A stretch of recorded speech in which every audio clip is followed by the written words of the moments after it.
This is the Jeff Kai's Auto Sports Desk. The Bearcats begin its 2025 conference campaign. The Irish are feeling lucky down in the Big Easy, and a pair of Buffalo Bills are named Pro Bowlers.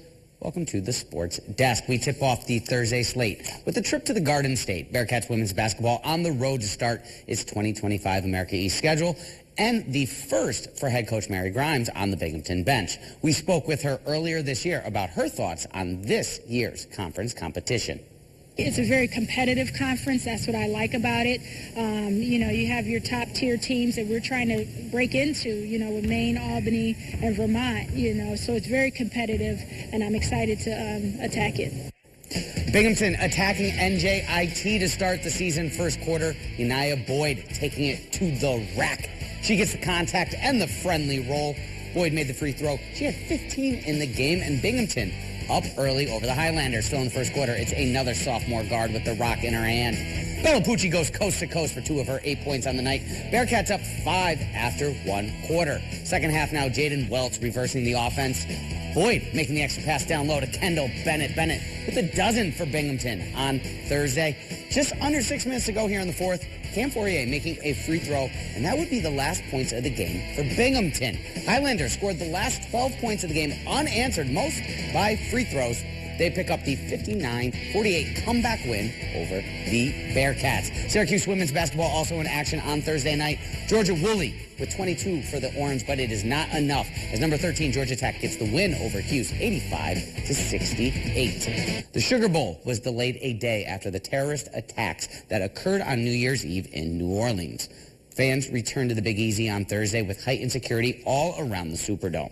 The game was supposed to kick off on Wednesday at 8:45 p.m. Eastern, but was pushed back to Thursday and kicked off at 4 p.m. Police blocked regular traffic from passing by the main Superdome entrances, and numerous security officers around the 70,000-seat stadium were handling dogs trained to sniff for explosive devices.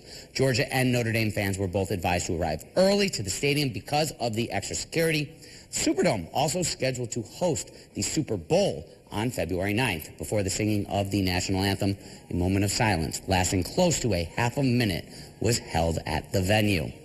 Moving over to the game itself. Second quarter, Georgia hitting a big play here as Gunnar Stockton finds a Bulldog receiver behind the Irish defense. Georgia only managing a field goal, though, out of this play and its efforts. Irish would net 2 field goals of their own before a turnover just before the half. Sets up Notre Dame in the UGA red zone. Riley Leonard finds Bo Collins here from 13 yards out to put 6 on the board for the Irish just before halftime. Irish gain the kick to start the third, and they wouldn't need another offensive possession to put this one away. Jaden Harrison from the 2-yard line. He makes a couple guys miss. He finds the seam. He takes it up all the way down the sideline. No one's going to catch him. And no one is going to deny the Irish a spot in the semifinals. Notre Dame, a winner over the Bulldogs 23-10. They are your Sugar Bowl champions, and the Irish will head to the Orange Bowl now on January 9th to take on Penn State. Other side of that bracket, Ohio State and Texas to kick off in the Cotton Bowl on Friday, January 10th. NFL out with its rosters for this year's Pro Bowl. 2 Buffalo Bills finding themselves on the invite list. Quarterback Josh Allen, an MVP candidate.